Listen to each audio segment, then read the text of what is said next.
Instead of choosing values of x that were to the left of 1, I could have started by choosing values of x to the right of 1. For example, I could have started with x equal 2, and if I had computed the slope of the secant line, I would have found it to be 3. And then I could have moved in to x equal 1.5, and if I had computed the slope of the secant line when x is equal to 1.5, I would have gotten a slope of 2.5. And then, of course, I could move in to x equal 1.1. The slope of the secant line there is 2.1.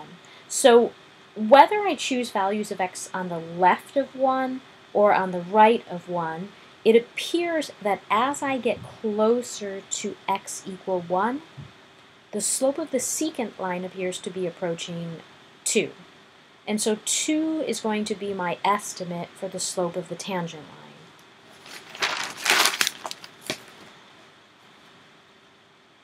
The way that we can express this mathematically is to say that as the values of x approach 1, the slope of the secant line, which is given by this expression right here, so this is the slope of the secant line, is equal to 2. And this is what we define to be the slope of the tangent line, our estimate. Therefore, the equation of the tangent line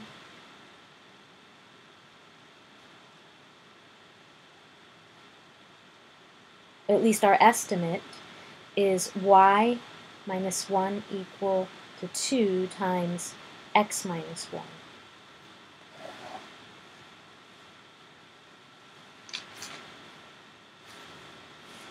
Okay. So this is just one example of how secant lines can be used to estimate slopes of tangent lines. The second part of this section, section 2.1, concerns this idea of velocity. And the idea is we want to interpret secant lines and slopes of secant lines, tangent lines and slopes of tangent lines in terms of real-life physical quantities.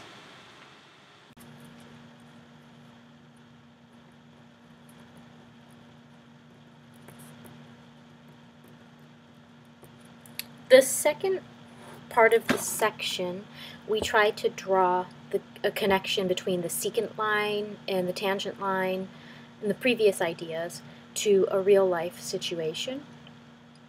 So let s of t be a function that gives us the position of a car at time t.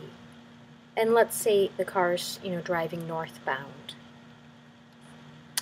Then we can say that the average velocity of the car between times t1 and t2 is given by s of t2 minus s of t1 over t2 minus t1. So this you should recognize as the slope of the secant line if I was to graph this curve.